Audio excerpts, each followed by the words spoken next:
عشر شهرا في كتاب الله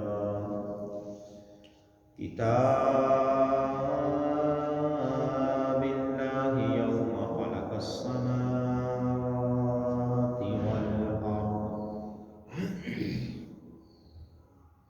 والأرض منها أربعة حرم ذلك الدين القيم فلا تظلموا فيهن أنفسكم وقاتلوا المشركين كافة كما يقاتلونكم كافة واعلموا أن الله مع المتقين صدق الله العظيم وصدق رسوله النبي الكريم قال الله تبارك وتعالى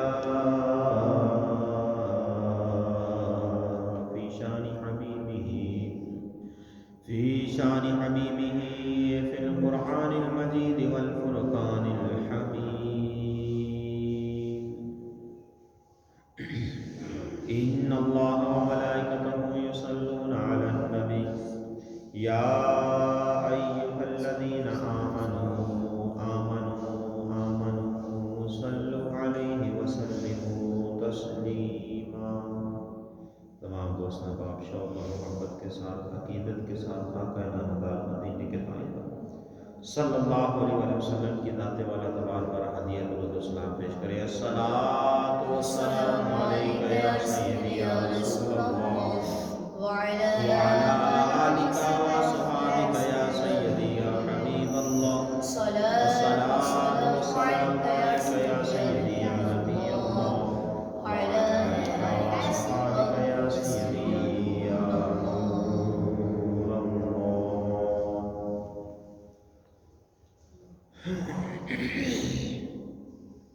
فرمان مصطفیٰ علیہ الصلوۃ والسلام ہے کہ جو بندہ مجھ پر 10 مرتبہ درود پاک پڑھتا ہے اللہ تبارک و تعالی اس پر 100 رحمتیں نازل فرماتا ہے۔ اور ایک جگہ پہ ارشاد فرمایا کہ تم جہاں بھی ہو مجھ پر درود پڑھو کہ تمہارا درود مجھ تک پہنچتا ہے۔ یعنی پتہ چلا کہ مسلمان دنیا کے کسی بھی کونے میں رہ کر درود پاک پڑھے گا، نبی آخر الزمان علیہ الصلوۃ والسلام کی ذات پر درود پڑھے گا تو اللہ تبارک و تعالیٰ وہ درود نبی کریم علیہ الصلوۃ والسلام تک پہنچائے گا۔ یعنی آپ صلی اللہ علیہ وسلم تک وہ درود پہنچتا ہے۔ اللہ تعالیٰ ہمیں کثرت سے درود پاک پڑھنے کی توفیق عطا فرمائے، آمین بجاہ النبی الامین صلی اللہ علیہ وآلہ وسلم۔ ایک مرتبہ شوق اور محبت کے ساتھ مل کے درود پاک پڑھیے۔ الصلاۃ والسلام علیک یا سیدی یا رسول اللہ وعلی آلک وصحابک یا سیدی یا حبیب اللہ الصلاۃ والسلام علیک یا سیدی یا نبی اللہ وعلی آلک وصحابک یا سیدی یا نور اللہ۔ اللہ تبارک و تعالی کی حمد و ثنا اور اس کے پہلے حبیب علیہ الصلوۃ والسلام کی ذات والا تبار پر ہدیہ درود و سلام کے بعد تمام دوست احباب حاضرین سامعین کو میری طرف سے مہربانہ عائدانہ سلام السلام علیکم ورحمۃ اللہ وبرکاتہ۔ اللہ تبارک و تعالیٰ کا لاکھ اور کروڑ شکر احسان و شمال کے کائنات کا کہ جس نے ہمیں ایک بار پھر جمعۃ المبارک کے دن کی نعمت سے سرفراز فرمایا۔ جمعہ کا دن بڑی برکت والا، عظمت والا، رفعت والا دن ہے، اور جمعہ بھی پھر رجب المرجب کے مہینے کا پہلا جمعہ ہے۔ جمعہ برکت والا ہے تو یہ مہینہ بھی برکت والا ہے۔ اللہ تبارک و تعالیٰ نے اس مہینے کو حرمت والے مہینوں میں جو ہے وہ رکھا ہے۔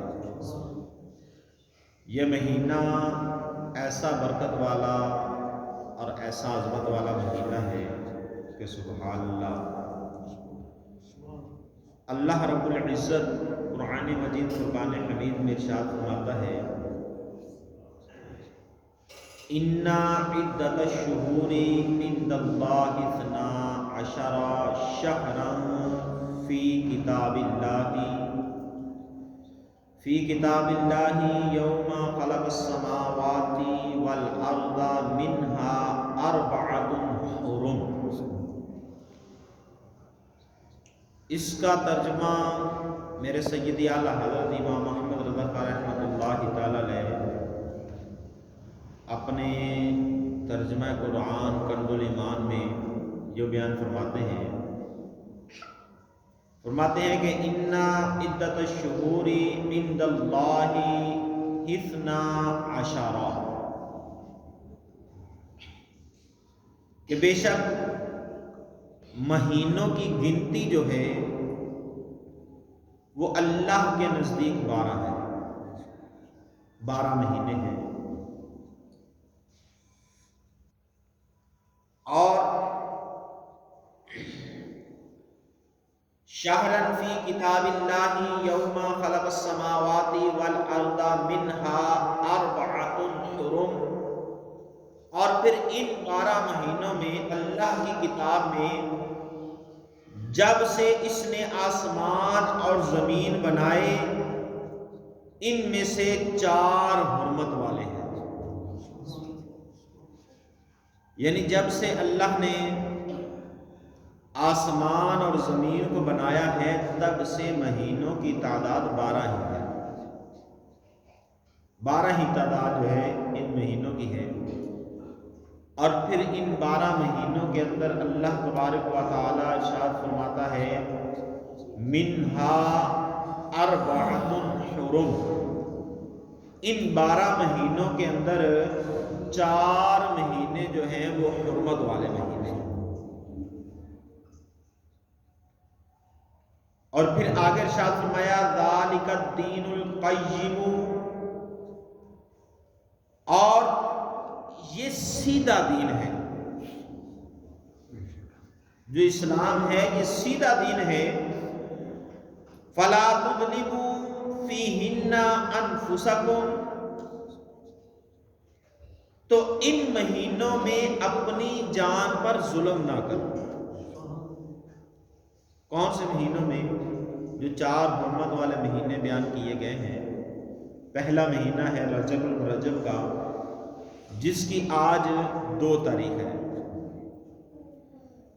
فرمایا کہ ان مہینوں کے اندر جو ہے وہ اپنی جان پر ظلم نہ کرو۔ مفتی نعیم الدین مراد آبادی رحمۃ اللہ تعالی علیہ نور العرفان میں اس آیت کا اس جملے کا ترجمہ اور تفسیر کرتے ہیں کہ فلا تظلموا فیہن انفسکم، تو ان مہینوں میں اپنی جان پر ظلم نہ کرو۔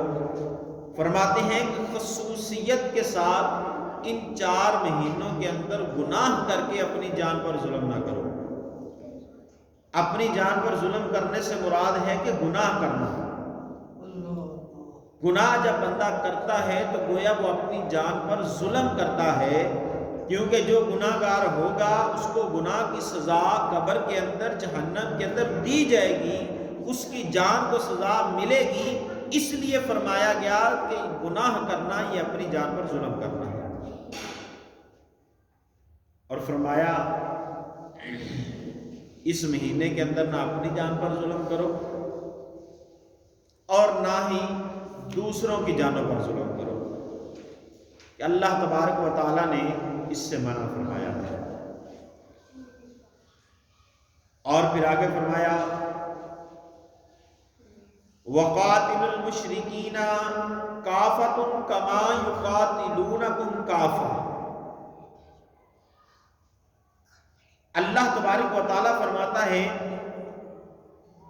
پہلے فرمایا کہ ان مہینوں میں اپنی جانوں پر ظلم نہ کرو، پھر فرمایا وَقَاتِلُوا الْمُشْرِكِينَ كَافَةً، اور مشرکین کے ساتھ تم لڑتے رہو،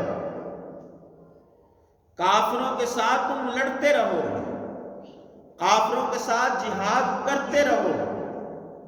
کیوں کرتے رہو؟ کما یقاتلونکم کافہ، جیسے وہ تمہارے ساتھ لڑتے ہیں، جیسے وہ تمہارے ساتھ لڑائی کرتے ہیں تم بھی ان کے ساتھ لڑتے رہو، تم بھی ان کے ساتھ لڑائی کرو۔ یہ نہ دیکھو کہ جناب وہ مسلمان پاکستان کے ہیں یا کشمیر کے ہیں یا انڈیا کے مسلمان ہیں یا فلسطین کے مسلمان ہیں، وہ مسلمان جہاں کے بھی مسلمان ہیں، نبی کریم علیہ السلام نے ارشاد فرمایا کہ مسلمان دوسرے مسلمان کا بھائی ہے، اور سارے مسلمان جو ہیں یہ ایک جسم کی مانند ہیں۔ جسم کے کسی حصے پر بھی تکلیف ہوتی ہے تو پورا جسم، پوری باڈی انسان کی اس تکلیف کو محسوس کرتی ہے۔ تو فرمایا مسلمان بھی آپس میں اسی طرح ہے، دنیا کے کسی کونے کے اوپر بھی مسلمان کے ساتھ کافر لڑیں، دنیا کے کسی بھی کونے میں مسلمان پر ظلم کیا جائے، دنیا کے کسی بھی کونے میں مسلمان کو تکلیف دی جائے، تو دنیا کے ہر کونے کے مسلمانوں کا یہ حق بنتا ہے کہ اپنے ان مسلمان بھائیوں کی ہمدردی میں ان مسلمان بھائیوں کے ساتھ مل کر کھڑے ہونے کے لیے ایک جگہ پر جمع ہو جائے، کافروں کے ساتھ لڑائی کریں۔ کافر نہیں دیکھتے کہ جناب یہ مسلمان ہیں تو یہ بھی انسان ہے، نانا، وہ یہ دیکھتے ہیں کہ یہ مسلمان ہیں، بس ان کے ساتھ لڑو، ان کو مارو، ان کو شہید کرو، ان کو قتل کرو۔ مگر ہمارے مسلمان جو ہیں جب یہ کسی کام پر کھڑے ہوتے ہیں تو جناب چاروں طرف سے حقوق انسانیت کا شور برپا ہو جاتا ہے، انسانوں کے حقوق کی بات شروع ہو جاتی ہے۔ تو ہمارے مسلمان نادان چپ کر کے بیٹھ جاتے ہیں، نہیں جی انسانوں کے حقوق ہیں۔ اور میرا بھائی انسانوں کے حقوق ہیں تو کیا مسلمان جو ہیں یہ انسان نہیں ہے؟ مسلمانوں کا شمار انسانوں کے اندر نہیں ہوتا کیا؟ کیا ان کے اندر جان نہیں ہے؟ کیا مسلمانوں کو جس طرح مرضی یہ لوگ شہید کرتے رہیں، مسلمانوں کی جس طرح مرضی یہ قتل و غارت کرتے رہیں، کیا ان کو اس وقت انسانیت یاد نہیں آتی؟ جب مسلمان کھڑا ہوتا ہے جہاد کے نام پر تو پھر کہتے ہیں نہیں جی انسانیت کے حقوق ہیں، انسانوں کا خیال کرنا چاہیے۔ تو بہرحال اللہ تبارک و تعالی نے جو قرآن مجید فرقان حمید میں فرمایا ہے وہ سچ اور حق فرمایا ہے، کہ اللہ فرماتا ہے کہ تم ان کے ساتھ لڑائی کرو، چپ کر کے بیٹھ نہ جاؤ۔ آج 4 فروری ہے، کل 5 فروری ہے، کشمیر ڈے ہے، کشمیریوں کے ساتھ یکجہتی کا اعلان کیا جائے گا۔ سال بعد جو ہے نا ہم پاکستان کے اندر نکلیں گے اور ان کے حق میں جناب نعرے لگا کے پھر پورا سال سو جائیں گے۔ اچھی بات ہے، چلو سال بعد نکلو تو صحیح، مگر بات کرنے کا مقصد یہ ہے کہ یہ صرف سال بعد نکل کے ان کے حق میں نعرے لگا کے بیٹھ جانا ہی یہ مسلمانی بھائی چارہ نہیں ہے۔ ہمارا حق بنتا ہے کہ جس طرح کافر آج ان کے اوپر ظلم و ستم کر رہا ہے، رب فرماتا ہے کہ تم بھی ان کے ساتھ لڑو۔ جب تم ان کے ساتھ لڑو گے خود بخود وہ پیچھے ہٹ جائیں گے، خود بخود وہ مسلمانوں پر ظلم کرنا چھوڑ دیں گے۔ مگر ہم جناب کسی نہ کسی لالچ میں آ کر یا کسی نہ کسی دباؤ کی وجہ سے ہم چپ کر جاتے ہیں۔ 70 سال ہو گئے ہیں کشمیریوں کے اوپر ظلم اور ستم کیا جا رہا ہے، کشمیریوں کے اوپر ظلم کے پہاڑ توڑے جا رہے ہیں، مگر ہم ہر سال نعرے لگا کے پھر چپ کر جاتے ہیں۔ تو یہ کشمیر ہو، فلسطین ہو، انڈیا کے اندر رہنے والے مسلمانوں کی بات ہو، دنیا کے کسی بھی ملک میں رہنے والے مسلمانوں کی بات ہو، تو یہ بات تبھی حل ہوگی جب ہم اللہ کے اس فرمان پر عمل کریں گے کہ جیسے کافر تمہارے ساتھ لڑتے ہیں تم بھی کافروں کے ساتھ لڑو۔ پھر یہ مسئلے حل ہوں گے، پھر مسلمانوں کو عروج ملے گا۔ حضرت عمر فاروق اعظم رضی اللہ تعالیٰ عنہ نے 22,000 مربع میل جو ہے وہ علاقہ فتح کیا تو ایویں نہیں ہو گیا تھا، جنگیں ہوئی تھی، لڑائیاں کی تھی. اسلام آج پھیلا تو ایسے نہیں پھیل گیا چپ چپیتے، جنگیں ہوئی ہیں، لڑائیاں ہوئی ہیں، مسلمانوں نے جنگیں لڑی ہیں. کریم آقا صلی اللہ علیہ وسلم تلوار لے کر خود میدان میں اترے ہیں، مسلمانوں کے حق کے لیے صحابہ کرام نے، انبیاء کرام نے لڑائیاں کی ہیں، جنگیں کی ہیں.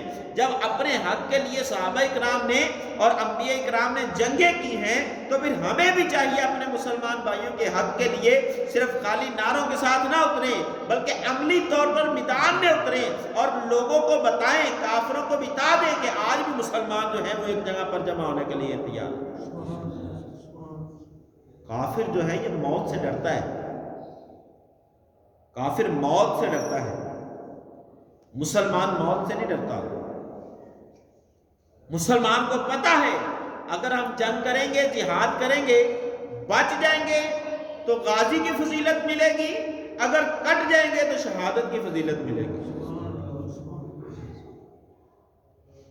یہ جتنے بھی مسلمان حکمران ہیں، چاہے وہ پاکستان کے ہیں، سعودیہ کے ہیں، ترکی کے ہیں، ملیشیا ہے، جتنے بھی ایران، شام، عراق، جتنے بھی اسلامی ممالک ہیں، سب ممالک کے حکمرانوں کو چاہیے کہ کھڑے ہوں اور یہ کافروں کے خلاف جو ہے وہ جہاد کا اعلان کریں.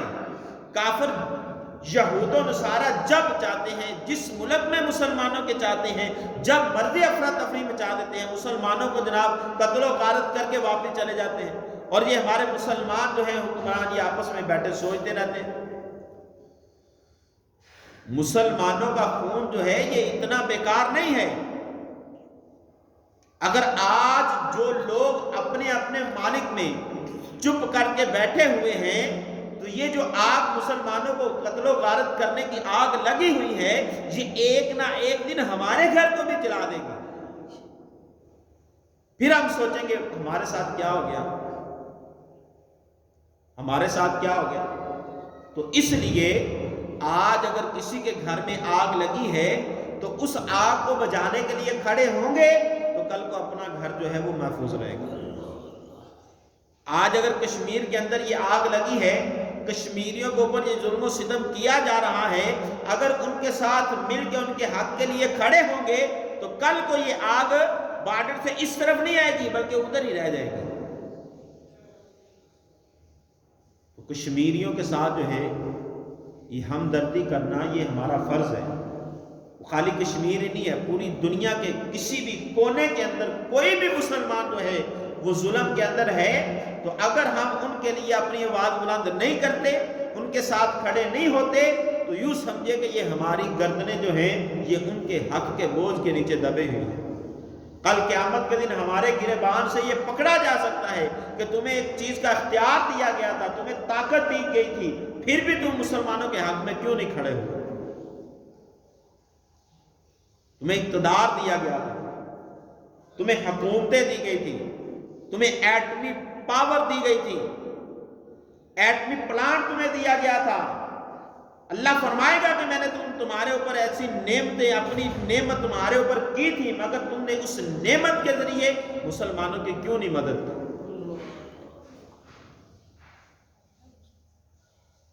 بہرحال اللہ فرماتا ہے وَقَاتِلُوا الْمُشْرِكِينَ كَافَةً كَمَا يُقَاتِلُونَكُمْ كَافَةً. جس طرح کافر تمہارے ساتھ لڑائی کرتے ہیں تم بھی کافروں کے ساتھ اسی طرح لڑتے رہو، چاہے وہ کوئی بھی مہینہ ہو، حرمت والے مہینے ہو یا کوئی اور بھی مہینہ ہو. فرمایا کافروں کے ساتھ لڑتے رہو مگر جب حرمت والے مہینے آ جائیں تو اپنی جانوں پر ظلم کرنا بند کر دو. ویسے تو پورا سال کسی بھی دن، کسی بھی مہینے، کسی بھی لمحے گناہ کریں تو وہ گناہ ہی ہے، مگر یہ جو حرمت والے مہینے ہیں، پہلا مہینہ رجب جو ہے وہ رجب کا مہینہ ہے، اس مہینے کے اندر جب تم ایک گناہ کرو گے تو تمہیں زیادہ عذاب دیا جائے گا.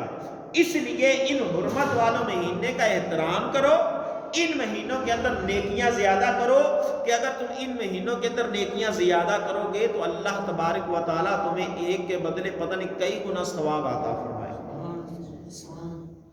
اللہ حضرت سیدنا عیسیٰ علیہ نبی علیہ السلام کے دور کا واقعہ ہے کہ ایک شخص جو ہے وہ کسی عورت پر عاشق ہو گیا، کسی عورت کی محبت میں جو ہے وہ گم ہو گیا، عورت کی محبت کے اندر جو ہے یوں سمجھو کہ ایک پاگل پن اس کے اندر آ گیا۔ ایک بار اس نے موقع پا کر اس عورت کو اپنے قابو میں کر لیا۔ اب قریب ہی تھا کہ وہ عورت کے ساتھ بدفعلی کرتا، اپنا مکالہ کرتا، کہ ایک دم لوگوں کا شور اسے سنائی دیا، لوگوں کی ہلچل اسے سنائی دی، کہ جیسے لوگ جو ہے وہ کوئی چیز دیکھ رہے ہیں۔ تو اس شخص نے اس عورت سے پوچھا یہ لوگ کیا دیکھ رہے ہیں، کیوں شور مچایا ہوا ہے؟ وہ عورت کہنے لگی کہ یہ رجب کا چاند دیکھ رہے ہیں، یہ چاند کی جستجو میں لگے ہوئے ہیں۔ اب اس شخص نے جیسے ہی یہ سنا کہ یہ رجب کا چاند دیکھ رہے ہیں تو رجب کے ادب کی وجہ سے وہ اس عورت سے پیچھے ہٹ گیا۔ اس نے اپنی بدکاری کا ارادہ جو ہے وہ چینج کر لیا، اس نے توبہ کر لی۔ کافر تھا، مگر جب اسے پتا چلا یہ رجب کا چاند نظر آ رہا ہے، رجب کا چاند نظر آ گیا ہے، وہ پیچھے ہٹ گیا۔ تو اللہ تبارک و تعالیٰ نے حضرت عیسیٰ علیہ نبی علیہ السلام کی طرف وحی فرمائی کہ عیسیٰ جاؤ ہمارے فلاں بندے کی جا کے زیارت کرو۔ رجب کے مہینے کا ادب کی وجہ سے اللہ نے فرمایا حضرت عیسیٰ علیہ نبی علیہ السلام کو کہ عیسیٰ جاؤ فلاں بندے کی، ہمارے بندے کی جا کے زیارت کرو۔ حضرت عیسیٰ علیہ نبی علیہ السلام فرماتے ہیں کہ میں اس بندے کے پاس پہنچا اور جا کر اس بندے سے پوچھا، اس کو اللہ کا پیغام سنایا اور اپنے آنے کی وجہ بتائی کہ مجھے اللہ نے تیری طرف اس وجہ سے بھیجا ہے کہ تو نے رمضان کے چاند، رجب کے چاند کا احترام کیا ہے، اس لیے رب نے مجھے تیری طرف بھیجا ہے۔ اللہ اکبر۔ جب اس بندے نے یہ رب کا فرمان سنا، حضرت عیسیٰ علیہ السلام کی تشریف آوری دیکھی، اسی وقت توبہ کی اور کلمہ پڑھ کر مسلمان ہو گیا۔ یار سوچو، اگر کافر ہو کر رجب کے چاند کا احترام کرے، کافر ہو کر رجب کے مہینے کا احترام کرے، کافر ہو کر رجب کے مہینے میں گناہ چھوڑ دے، تو اسے انعام میں یہ ملے کہ اللہ کا نبی اس کے پاس جائے، وہ اللہ کے نبی کی زیارت کرے اور مشرف با اسلام ہو جائے، اس پر اللہ کا اتنا انعام ہو جائے۔ تو سوچیں جو مسلمان اس رجب کے مہینے کا آپ کو احترام کرے گا، اللہ اس کو کیا مقام عطا فرمائے گا۔ اللہ اکبر کبیر۔ اور نبی مکرم نور مجسم شاہ بنی آدم رسول محتشم صلی اللہ علیہ وسلم نے ارشاد فرمایا رجب کا مہینہ جو ہے یہ اللہ کا مہینہ ہے، رجب کا مہینہ اللہ کا مہینہ ہے، اور شعبان المعظم کا مہینہ میرا مہینہ ہے، اور رمضان المبارک میری امت کا مہینہ ہے۔ رمضان المبارک میری امت کا مہینہ ہے۔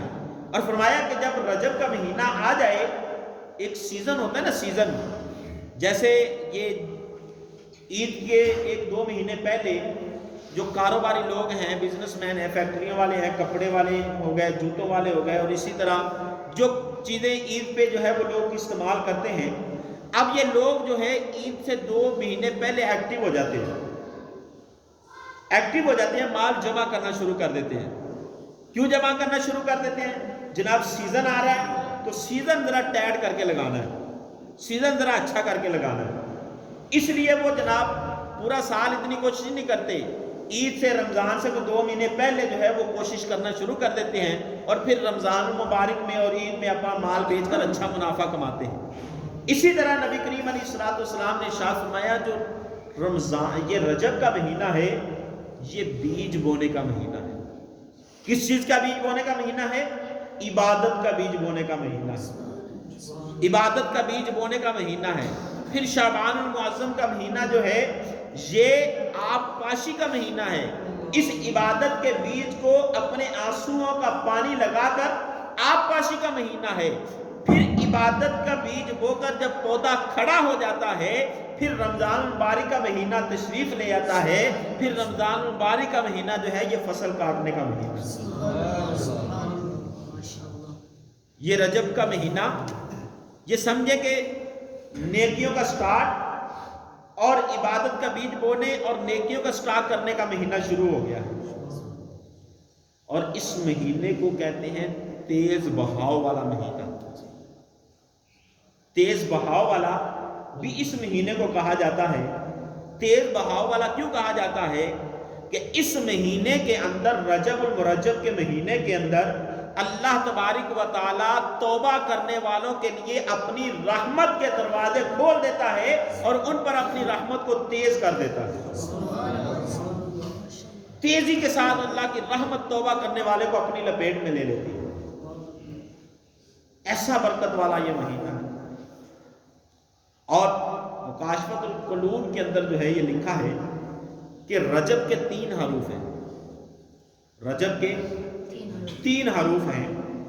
پہلا ہے را، دوسرا ہے جیم اور تیسرا ہے با۔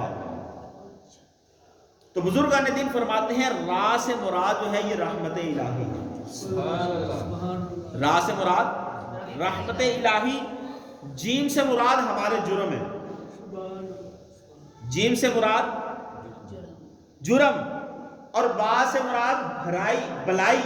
تو اللہ فرماتا ہے کہ اس مہینے کے اندر میرے بندے کے جرموں کو میری رحمت اور میری بھلائی کے درمیان میں کر دیں۔ اس مہینے کے اندر میرے بندے کے جرموں کو میری رحمت، ایک طرف میری رحمت کو رکھ دو اور دوسری طرف میری بھلائی کو رکھ دو، میں جانوں اور میرا بندہ جانے۔ یعنی بندہ اللہ کی رحمت کے درمیان آ کر اللہ کی بھلائی پر، اللہ کی طرف سے بھلائی پر نظر رکھ کے سچے دل سے اپنے جرموں سے توبہ کرے، رب فرماتا ہے میری رحمت اور بھلائی اسے اپنے جو ہے وہ گود میں لے لے۔ اللہ اکبر کبیرہ۔ یہ رجب کا مہینہ ایسا برکت والا مہینہ ہے۔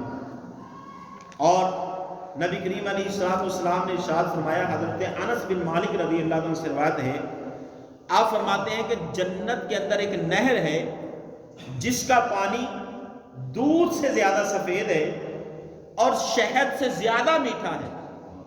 دودھ سے سفید اور شہد سے زیادہ میٹھا ہے، اور وہ نہر جنت کے اندر جاری ہے، اور اس نہر سے اللہ تبارک و تعالیٰ اس بندے کو پانی پلائے گا جو رجب کے مہینے میں روزہ رکھا کرے گا۔ اور اس نہر کا نام ہی اللہ نے رجب رکھا ہے۔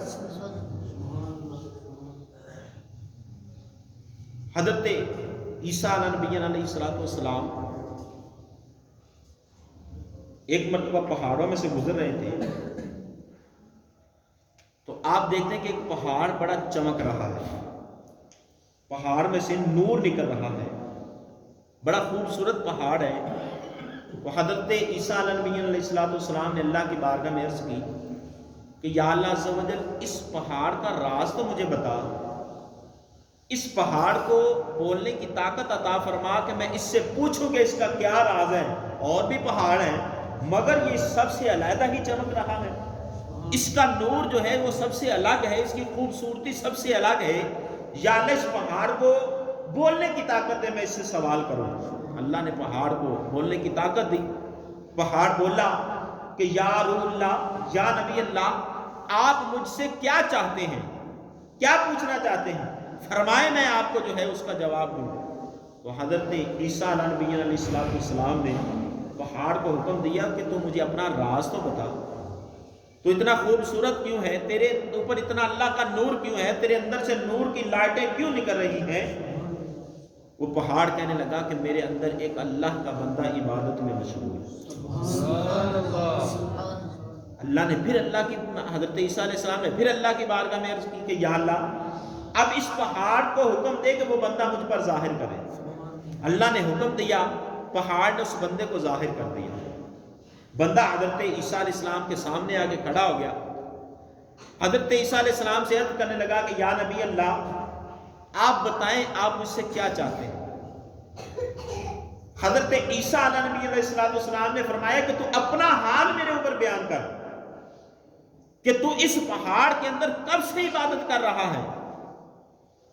وہ عرض کرنے لگا کہ یا نبی اللہ، میں حضرت موسیٰ علیہ السلام کا امتی ہوں اور میں 600 سال سے اس پہاڑ کے اندر رہ کر اللہ کی عبادت کر رہا ہوں. 600 سال سے اللہ کی عبادت اس پہاڑ کے اندر کر رہا ہوں، اور میں نے اللہ کی بارگاہ میں یہ دعا مانگی ہوئی ہے کہ یا اللہ مجھے آخری نبی علیہ السلام کی جو ہے وہ ٹائم آنے تک مجھے حیات رکھنا تاکہ میں تیرے نبی کا امتی بن سکوں. یار کتنے خوش نصیب ہو آپ لوگ، ہمارے اوپر اللہ کا کتنا کرم ہے، کتنا کرم ہے. بغیر دعا مانگے، بغیر عبادتیں کیے، بغیر ریاستیں کیے اللہ نے ہمیں اپنے محبوب کا امتی بنایا ہے. کیا یہ اللہ کا ہم پر رحم اور کرم اور انعام نہیں ہے؟ کبھی اکیلے بیٹھ کے سوچو کہ نبی آخر الزمان جس نبی کا امتی بننے کے لیے نبی دعا کرتے رہے، اللہ نے اس نبی کا مجھے امتی بنایا، مجھے اس نبی کا امتی بنایا. جس نبی کا امتی بننے کے لیے نبی دعا کرتے رہے. 600 سال لوگ جو ہے وہ پہاڑوں میں عبادتیں کرتے رہے، دعا کرتے رہے، اور مجھے بغیر دعا کے، بغیر کچھ مانگے اللہ نے اپنا نبی عطا کر دیا. بہرحال اس نے عرض کی کہ میں 600 سال سے اس پہاڑ کے اندر جو ہے وہ عبادت کر رہا ہوں، اور میں نے یہ دعا کی ہے کہ اللہ تعالیٰ اپنے محبوب علیہ السلام کی بعثت تک جو ہے مجھے زندہ رکھے تاکہ میں ان کا امتی بن سکوں. تو حضرت عیسیٰ علیہ السلام نے اللہ کی بارگاہ میں یہ عرض کی کہ یا اللہ، اس سے بڑا بھی کوئی نیک ہو سکتا ہے؟ آپ بھی سوچیں گے اور میں بھی سوچوں گا کہ یار جس نے 600 سال اللہ کی عبادت کے علاوہ کچھ کیا ہی نہیں ہے، صبح و شام اللہ کی عبادت کرتا رہا، کیا اس سے بڑا بھی کوئی نیک ہو سکتا ہے؟ کیا اس سے زیادہ بھی کسی کو اجر مل سکتا ہے؟ کیا اس سے بڑھ کر کسی کی نیکیاں ہو سکتی ہیں؟ 600 سال تو ہمارے اندر تو کسی کی اتنی زندگی نہیں ہے. ہماری اس وقت زندگی اوسطاً 60 سے 70 سال ہے. اب 600 سال اس کی عبادت کو کون پہنچے گا؟ تو حضرت عیسیٰ علیہ السلام نے حسرت کی کہ یا اللہ اتنی نیکیاں بھی کسی کے پاس ہوں گی، اس سے بڑھ کر بھی تیری بارگاہ میں کوئی مقرب، کوئی عزت والا بندہ ہوگا، اس سے بڑھ کر بھی تیرے نزدیک کوئی تعظیم والا بندہ ہوگا. تو میرے رب نے فرمایا عیسیٰ، امت محمدیہ صلی اللہ علیہ وسلم کا بندہ، میرے محبوب کا امتی رجب کے مہینے میں ایک روزہ رکھے گا تو میں اس کی 600 سال کی عبادت سے زیادہ اسے ثواب عطا فرماؤں. میرے نزدیک وہ زیادہ مقرب اور زیادہ عزت والا ہوگا جو امت محمدیہ کے اندر رجب کے مہینے میں ایک روزہ رکھے گا.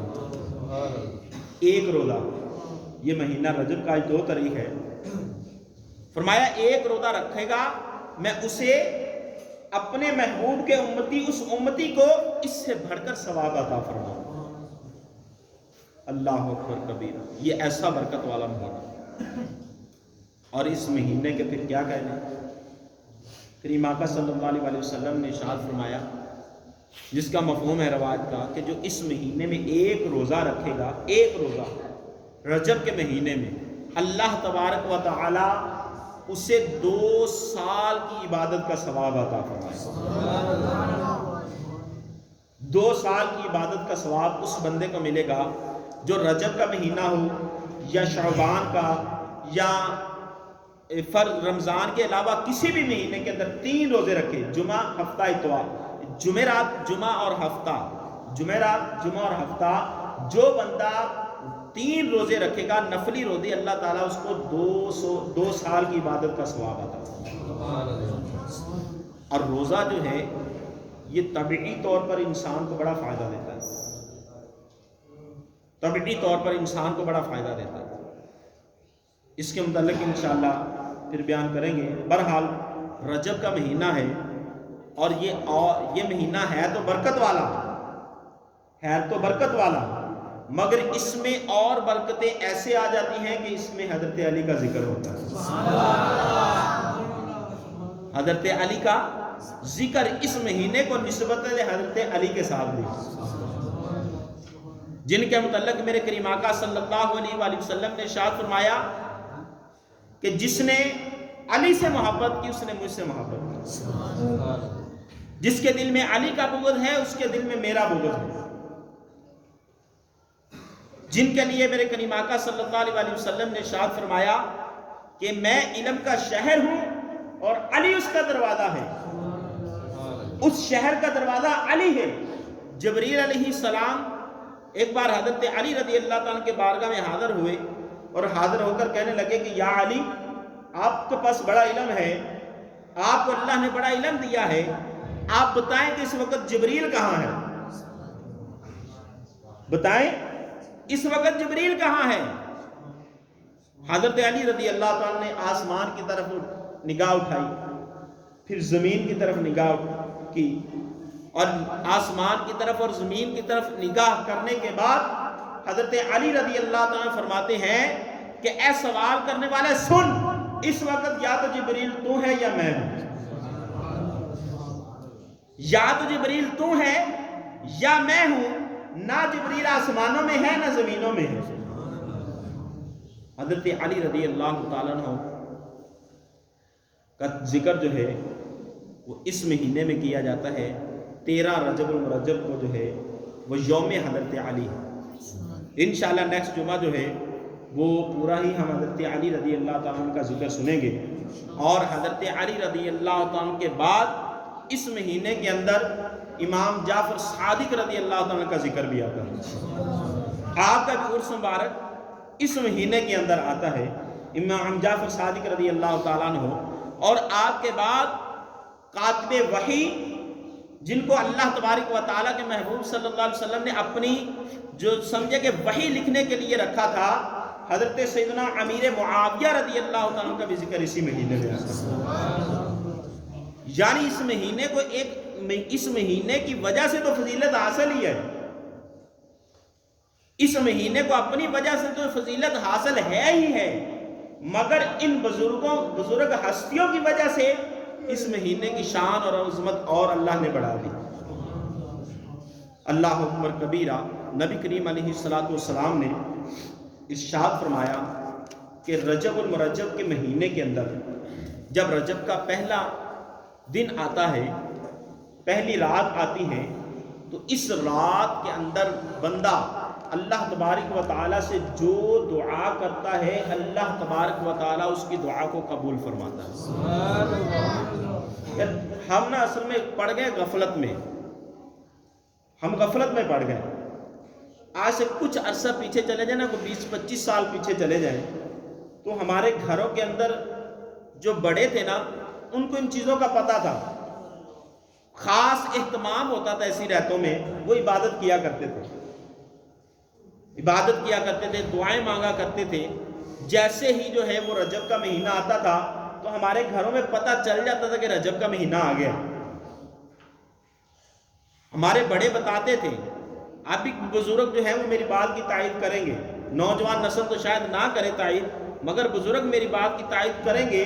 رجب کا مہینہ جب آتا تھا نا تو گھروں کے اندر عبادتوں کا جو ہے وہ رجحان بڑھ جاتا تھا، عبادتوں میں لوگ مصروف ہو جاتے تھے، رمضان کی تیاریوں میں لگ جاتے تھے۔ مگر اب چونکہ ہمارے پاس ٹائم نہیں ہے دین سیکھنے کے لیے، دین پر عمل کے لیے، کوئی دینی معلومات حاصل کرنے کے لیے ہمارے پاس ٹائم ہی نہیں ہے۔ اگر کوئی معلومات کسی نیٹ کے ذریعے یا کوئی مل بھی جاتی ہے تو اس پر عمل کرنے کے لیے ہمارے پاس ٹائم نہیں ہے۔ اگر کسی کو کہا جائے بھائی دین کو ساتھ لے کر چلو، دین پر چلو، تو آگے سے جواب یہ ملتا ہے کہ بھائی دین کو بھی لو، دنیا دونوں ساتھ لے کر چلنی چاہیے۔ آپ دین کی طرف بلاتے رہتے ہیں، دین اور دنیا ساتھ لے کر چلنی چاہیے، تو میں بھی کہتا ہوں دین اور دنیا ساتھ لے کر چلے، دین اور دنیا ساتھ لے کر چلے، اور اسی میں زندگی کا مزہ ہے، دین بھی ہو دنیا بھی ہو۔ اگر دین کے لیے آپ 12 گھنٹے دیتے ہیں تو پھر دین کے لیے بھی 12 گھنٹے دیں نا، دین اور دنیا ساتھ ہونی چاہیے نا، تو پھر دنیا کے لیے 12 گھنٹے اور دین کے لیے بھی 12 گھنٹے نکالے نا۔ دنیا کے لیے تو ہم 8 گھنٹے 12 گھنٹے 16 گھنٹے ڈیوٹی کرتے ہیں، مگر دین کے لیے ہم 5 وقت کی نماز پڑھنے کے لیے بھی تیار نہیں ہیں۔ پھر ہم کہتے ہیں جناب دین اور دنیا ساتھ لے کر چلیں، تو اپنی ہی بات میں ہم پورے نہیں ہیں۔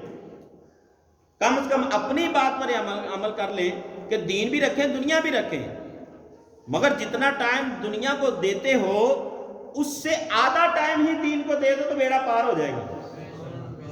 جتنا ٹائم دنیا کو دیتے ہو آدھا ٹائم، مثلا کوئی بندہ اگر 8 گھنٹے ڈیوٹی کرتا ہے تو 8 گھنٹے ڈیوٹی کرے تو دین کو 8 گھنٹے نہ دے، 4 گھنٹے بھی نہ دے، 2 گھنٹے ہی دین کو دے دے، دین سیکھے اور اس پر عمل کرے، یقین کرے دنیا میں بھی کامیاب ہو جائے آخرت میں بھی کامیاب ہو جائے۔